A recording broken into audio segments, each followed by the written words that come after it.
আমি তোমাকে ছেড়ে কোথাও যাব না মা। আমার তোমাকেও চাই, বাবাকেও চাই। তোমরা দুজনেই আমাকে ফেলে চলে গেছিলে।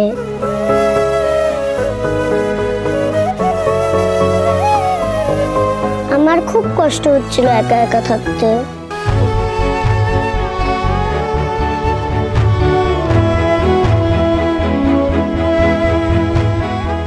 আমি তোমাকে ফোন করেছিলাম ঐশানী। আমিও তোমাকে ফোন করার চেষ্টা করেছি। এখানে নেটওয়ার্কের অবস্থা এতটাই খারাপ যে পাইনি। আমি বাড়িতেও ফোন করেছিলাম, বৌমনিকে ফোন করেছিলাম, বাবাকে ফোন করেছিলাম, কিন্তু কেউ ফোন তোলেনি। এমনকি দিবাকরকেও ফোন করেছিলাম। ফোনটা তো মেজদা আমার কাছে, আমি নিয়ে চলে এসেছি। আসলে আমার ফোনটা জলে পড়ে গেছিল তো, তাই ওটা খারাপ হয়ে গেছে। আর এই ফোনে কোনো টাওয়ার নেই তো। আমি জানতামই না যে শিউলি, ধি আর গুবলুকে নিয়ে এই গ্রামে আসবে। তাহলে তো আমি আটকাতাম, আসতে দিতাম না।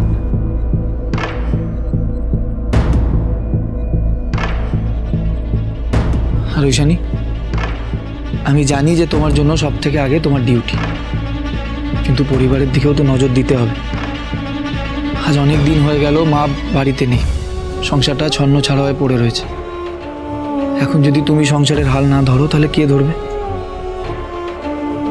চলো ঐশানী, আমরা ফিরে গিয়ে আবার আমাদের হরগৌরী পাইসলিল শুরু করি।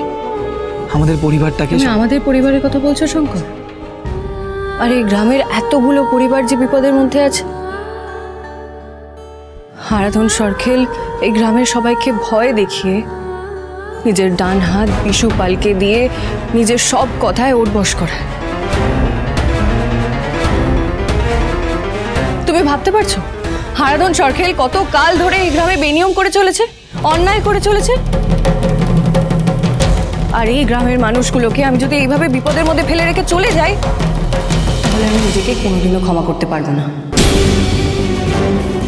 এই গ্রামের লোকেরা অসহায় অবস্থায় আছে। হারাধন সরখেল আর বিশু পালের ক্ষমতার কাছে এই গ্রামের সবাই মাথা নিচু করে আছে। হারাধন সরখেল আর বিশু পাল ক্ষমতার জোরে এই গ্রামের সবার সাথে চিনিমিনি খেলছে।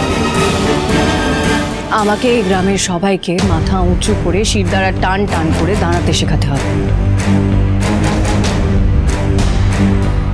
হারাধন সরখেল এই গ্রামে যত অন্যায় করেছে, সব অন্যায়ের জবাব ও একদিন পাবে।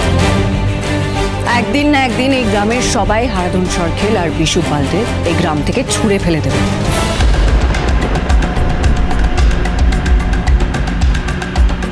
দেখো ঐশানী, একবার হারাধন সরকেলের বিরুদ্ধে লড়তে গিয়ে তুমি কত বড় বিপদের মধ্যে পড়েছো। আবার সেই হারাধন সরকেলই এসে জুটলো তোমার কপালে। হয়তো হারাধন সরখেলের মতো ক্রিমিনালের অপরাধের জগৎটাকে ধ্বংস করার দায়িত্ব ভগবান আমাকেই দিতে চায়। তাই